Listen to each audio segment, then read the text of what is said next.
This video is an essay 260. The name of this essay is Communication or Communicating with Those Charged with Governance. In this particular essay, I'll be using TCWG as an abbreviation for those charged with governance, and moreover, in many essays to come, many videos on essays to come, I'll be using TCWG as an abbreviation for those charged with governance. So, in order to understand this essay, we first need to obtain an understanding of what those charged with governance means.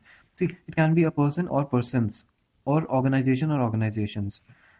They are the persons or organizations with responsibility for overseeing strategic direction. Strategy is basically long-term in nature. Those chartered governance people are going to be responsible for the strategic directions where the organization is going. When the organization has to take major decisions regarding its future, for example, it is going to be those charged with governance who will be playing a very important role. It can be individuals, that is, persons, or even an organization. Organization for this purpose could include your, say, for example, corporate trustees. Trustees are the one who give some kind of have a financial interest. They have donated, for example, in hospital. As far as you are concerned with hospitals or educational institutes, the trustees means that those who have given some kind of donation for the running of those schools or hospitals, etc. So these people are responsible. They become a part of the governing body, and they are responsible for overseeing, or responsible for the strategic directions. And they are this is a single sentence. Hold is a single sentence. Persons or obligations, where persons or organizations with responsibility for overseeing strategic decisions, directions, and obligation related to the accountability of the entity. Obligation is basically means your a promise, for example, or that you have to do something. For example, if you are indebted to someone, then you're obligated towards him. If you have to pay a penalty, it's your obligation. So it is the obligation of them, that they are obligation related to the accountability of the entity. That is the responsibility of the entity. They are obliged towards what the responsibility of the entity is, will be taken directly with those charged with governance. So the major thing with those charged governance is just this thing, that they are responsible for overseeing the strategic directions. As far as management is concerned, it is responsible only for the operations of for example, the day-to-day operations of the entity. So they are the persons with executive responsibility for conduct of entities operation. They are responsible for conducting entities operation. This is the role of the management, to conduct the operations of the entity, maybe the day-to-day operations, etc. So this was what TCWG and management is all about. Now, coming to the scope of the standard and auditing, what it is going to cover. The first thing is that it provides an overall framework. This particular essay provides an overall framework for what? For the name of this essay, for communication with those charged with governance, right? So it provides an overall framework for auditors' communication with TCWG. This is the scope. TCWG, those charged with governance. Further matters which are not required by essay. This is a statement I request you to read first of all.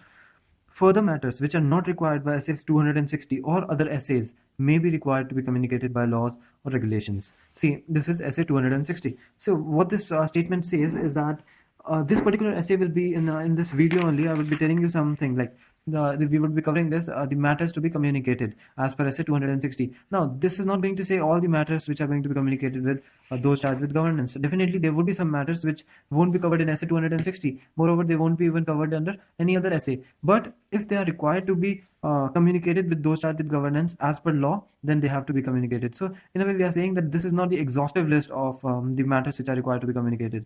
So we say that the further matters which are not required by essay 260, that is this essay or any other essay, may be required to be communicated. They also may be required to be communicated by law or regulation. So the law may require any other matter to be communicated with TCWG, which these essays are not saying. That they are basically silent on those matters. They are not saying that this matter should not be communicated. They are just silent about that. They are not saying anything about those matter. But if any law or regulation is concerned with that particular matter, we need to communicate with those charged with governance on that matter as well. Now, we have some cases.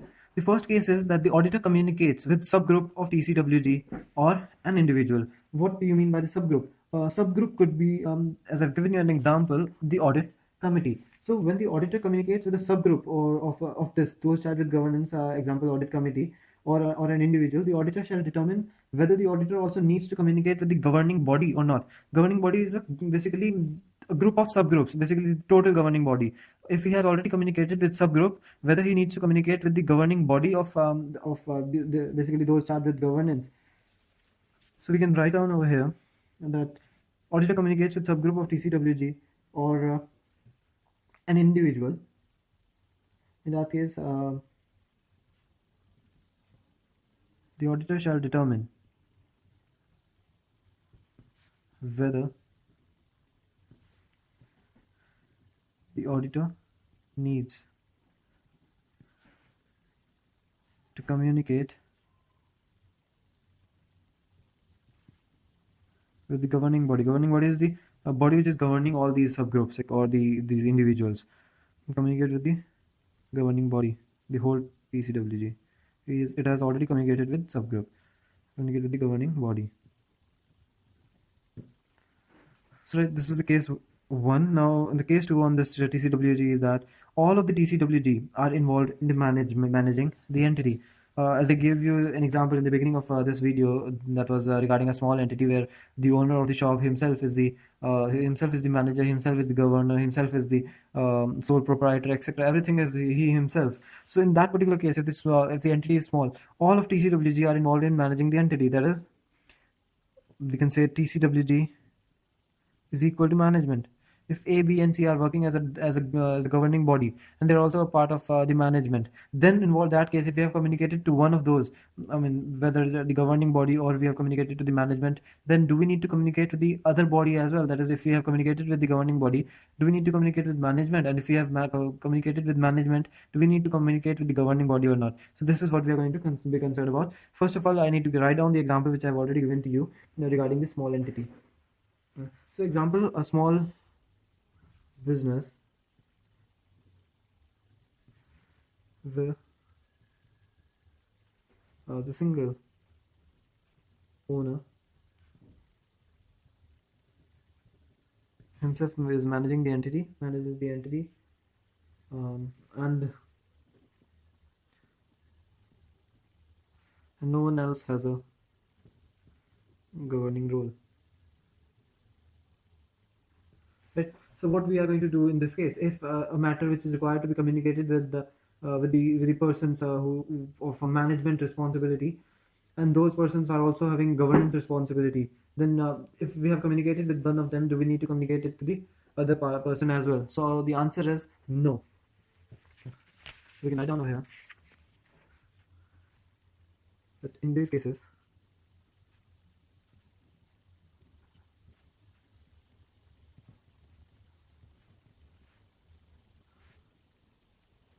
let me write down first and then I'll explain you in detail. Already also explained you. Communicated with. I will hope that you are also writing along with me.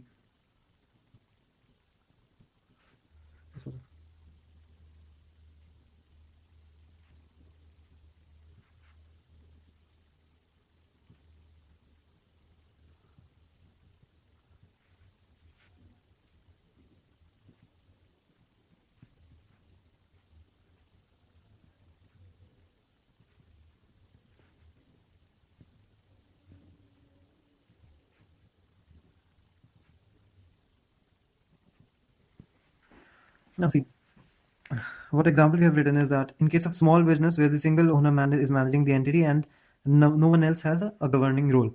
Basically, the owner himself is the governor in this case. So in these cases, if the matter is required by this essay if the matter required by this essay are communicated with persons with management responsibilities, that is, they're communicated to the management, and over here management is equal to those charged with governance, and those persons also have the governance responsibilities. Management also have the governance responsibilities. Then the matters need not be communicated again with those same persons. We do not need to communicate the same matter again to the same person, because if we have communicated to A, who is the manager, and he's the governing body himself again, so there is no use of communicating the same thing again to him when he is playing a governor's role. So he need not be communicated again with those same persons in their governing role. When they are in their governing role, we do not need to communicate them again, because the person is the same but the responsibility is different. So this was when the TCWG are involved in the management of the entity, right? Now we have what kind of matters do we need to communicate. This is the main portion of essay 260. So first thing is that the auditor shall communicate the following with those charged with governance. There would be 4 points. The first thing is the responsibility of the auditor in relation to the financial statements. Then we'll move on to the overview of plan, scope, significant findings from the audit, auditor's independence. These would be the 4 points which we are going to cover in the matters to be communicated. Then we'll move on to the communication process. So the first thing is that the auditor's responsibility of the responsibility of the auditor in relation to financial statements. So the first thing is that the auditor himself is the responsible person for the audit opinion, as we always say in different essays. His responsibility is not reduced. So the first thing is that auditor is responsible for his opinion in financial statements. And the second thing, again, the responsibility of the auditor in relation to financial statement. When the auditor performs his work, he's providing an opinion. But the responsibility of the management is that it has to prepare the financial statements. So with the work of the auditor by auditing the accounts, the responsibility of the management is not reduced. So this thing has to be communicated. These are the two matters as far as responsibility is concerned, which needs to be communicated to those charged with governance. The first thing we'll say that the auditor is responsible for his opinion. The second thing we'll say that his opinion is not reducing the responsibility of the management. Right, so the audit of the financial statement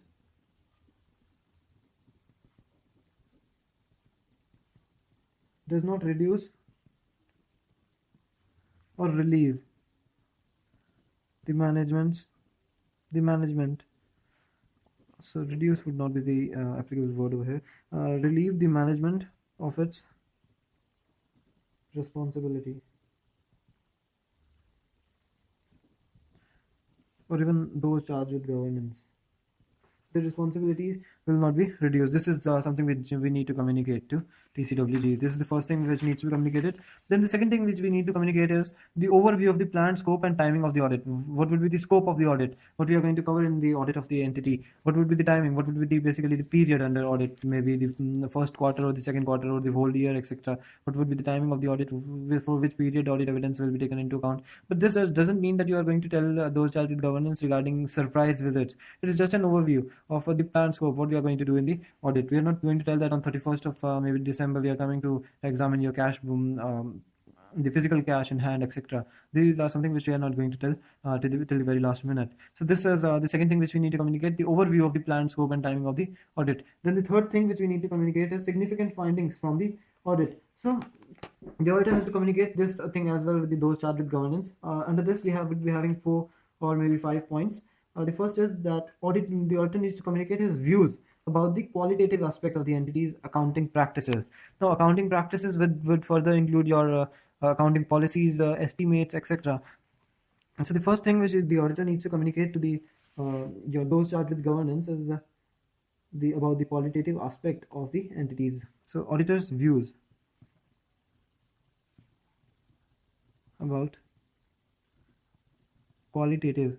Now, we're not talking about quantitative, it is qualitative, whether the accounting practices that the management has adopted are good or bad. This is a qualitative review. We are not saying that if it would have adopted this particular policy or practice or this estimate, its loss would have increased by this or its profit would have increased by this. We are not concerned about this. We are saying that whether the accounting practice is appropriate or not. So we are seeing about the qualitative aspects. So auditors' views about this needs to be communicated. Auditors' views about qualitative aspects of entities' accounting practices.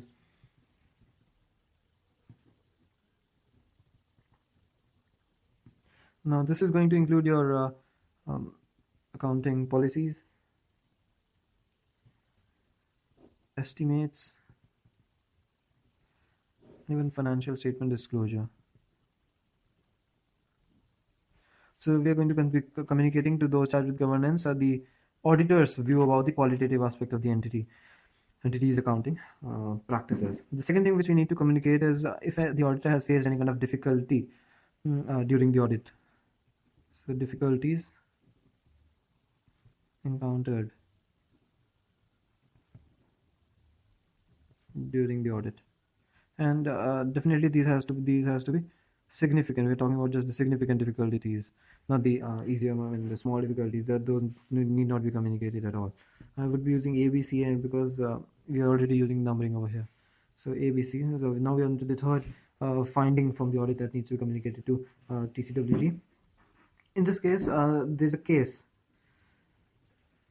Unless TCWG is equal to management, that is, if ABC is equal to management and ABC is equal to TCWG. If this is not the case, only then we'll come to this particular point. So unless TCWG, we should write all TCWG are involved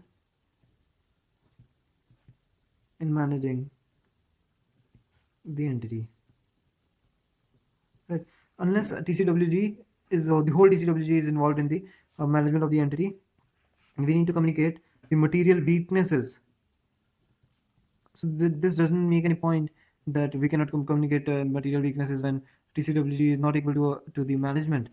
So we're talking about material weaknesses which has already been communicated, or it is the intention of the auditor to communicate it to the management, right? If the material weaknesses has been already communicated to the management, then we need to communicate it with those charged with governance. Now what would have happened? See, if TCWG, for the time being, assume that TCWG is equal to management, this is one and the same thing for the time being, assume this, right?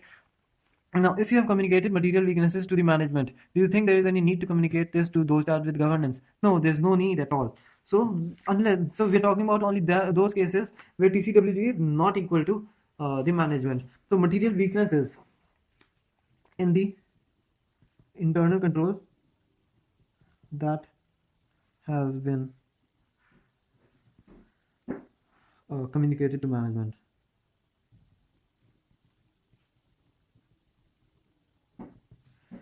Then significant matters, again, they have been discussed with the management. Significant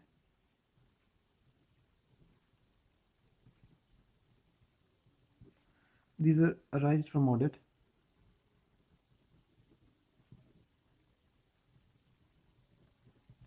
and they have already been discussed with management. And the third point is written representation. WR means written representation, or which is also known as management representation. I guess it is going to be covered under SA 580. I'm not sure about this. So this written representation or management representation, obviously when you're talking about written representation, it comes from the management. So there's no use of see, when written representation is coming from management gives you written representation. Now, would you communicate with this? You have to communicate this to TCWG. Do you find any reason if management is equal to TCWG? No, not at all. Why? If you're obtaining this written representation from the management, then you again send it back to the management. Why? Because management is equal to TCWG. There's no use at all. So that's why we are saying that unless all TCWG are involved in managing the entity, we are going to communicate the written representation to those charged with governance. Right? Now the D point. These 3 points are a part of the C point. Now the D point, any other matter which the auditor thinks that it will be necessary to be communicated. So we take that this is on the basis of auditor's professional judgment. If the auditor feels it is significant, etc., you can write down it. So now we're coming on to the auditor's independence. This is what we are talking about. Auditor's independence is going to be applicable only in case of listed entities, not otherwise, right? We are going to communicate to those charged with governance about the auditor's independence only in those cases where the entity is a listed entity. And so the first of all, we need to communicate or send a statement regarding the ethical requirements that have been complied, whether the ethical requirements regarding independence of the auditor has been complied with or not.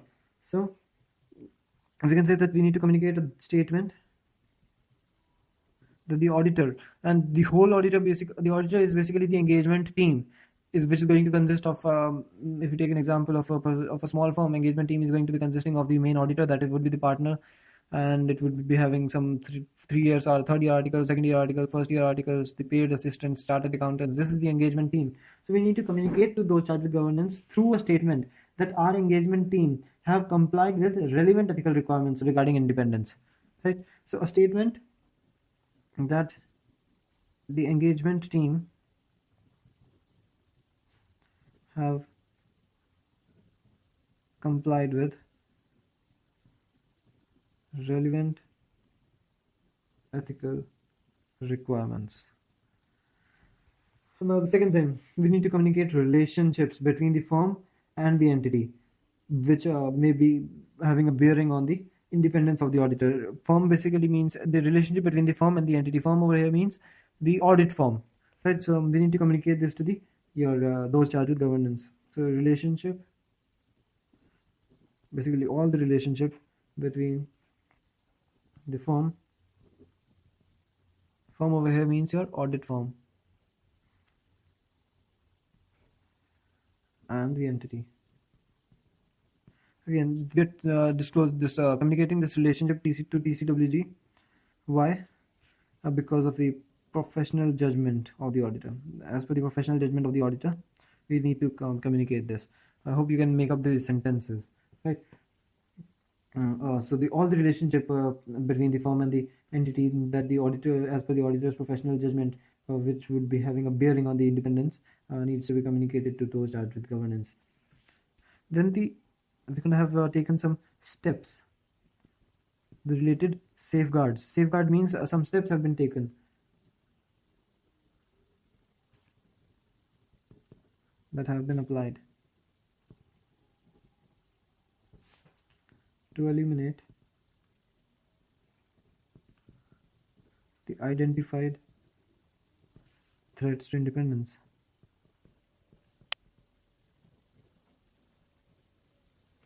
Or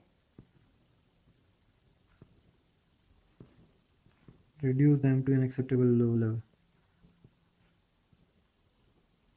See, this is required to be communicated. If we have taken some safeguard means some steps have been taken to eliminate the threats to the independence or reduce it to an acceptable level. For example, there were some threats which were causing which were having an adverse impact on the independence of the auditor, and we have taken some steps to remove those threats so that the auditor again becomes an independent person, or we have reduced those steps to an acceptable low level which could not affect the independence of the auditor anymore. So these steps which we have taken, the safeguards which we have taken to protect the independence of the auditor, needs to be communicated to those charged with governance.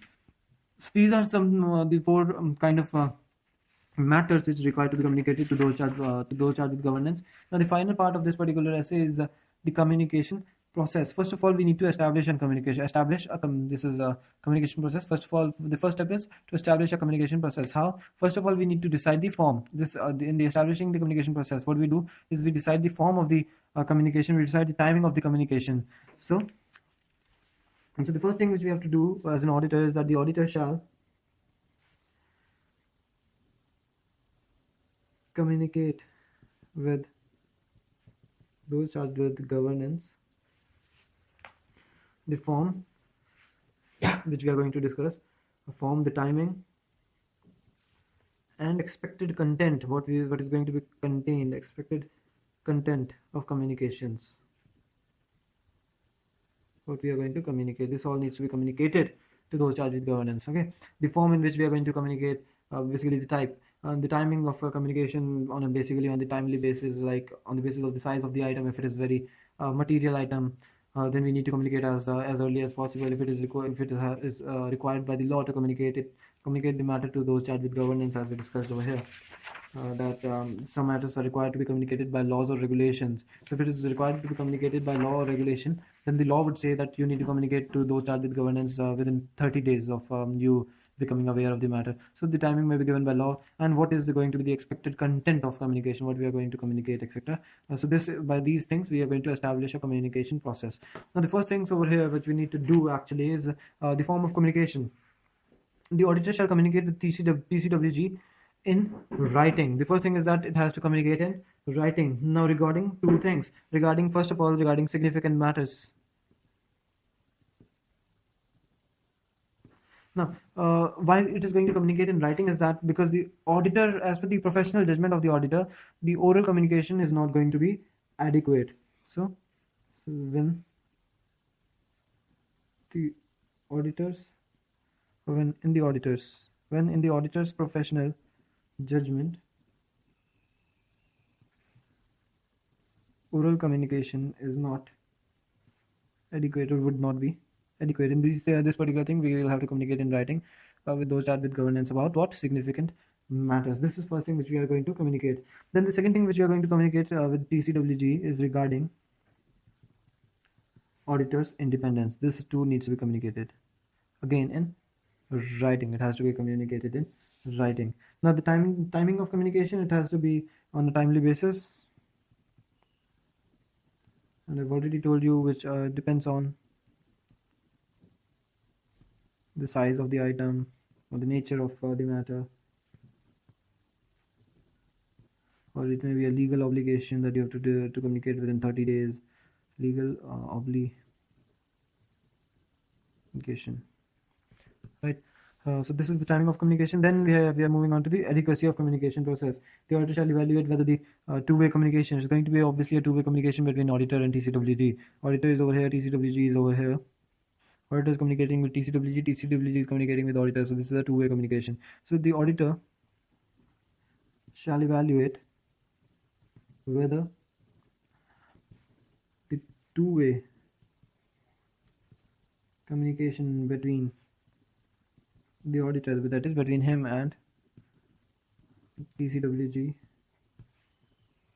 has been adequate for audit purpose, right? So the outcome could be, it could be adequate, it may not be adequate. So if it is adequate, then it is fine, but if it is not adequate, we need to do something. See, if it is inadequate two-way communication, now what could be the reason of an inadequate two-way communication? This may be, or this may indicate unsatisfactory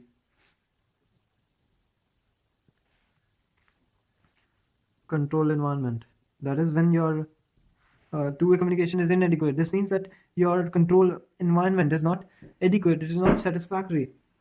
And so and this could influence auditors' assessment of, because the controls are weak, so obviously it will have an impact on the assessment of risk of material misstatement. MM is something which I use for material misstatement. So when the two-way communication is not adequate, the reason could be that it is due to unsatisfactory control environment, and if the control environment is not good, it could influence the auditor's assessment of risk of material misstatement. Now the final thing, as in almost all the essays, is the documentation. At the end of the essay, we need to document everything. So the first, we have divided into oral and written. So the first thing is oral. So when matters required to be communicated orally, then what to do? Because the matter is required to be communicated orally. This is a single sentence, right? Because we need to keep some space for written one as well. So when matter is required to be communicated orally, then what to do? We need to have we need to have an evidence for the same. So we are going to document them. So the auditor shall document. He has to document three things. He shall document them. Now then means the matter. He has to document them. THEM. The similar the family word. My handwriting is very poor. So them, THEM, right? The auditor shall document them, and when and to whom they were communicated. This is something which we need to document. Three things we have to document. If we are having an oral communication, oral communication, then the auditor shall document those matters, and when, to whom, and to whom, when we have communicated, and to whom we have communicated those matters is going to be documented. And if it is a written one, then there is not much problem. We just need to retain a copy of the communication as a part of audit documentation. So the matters are communicated in writing,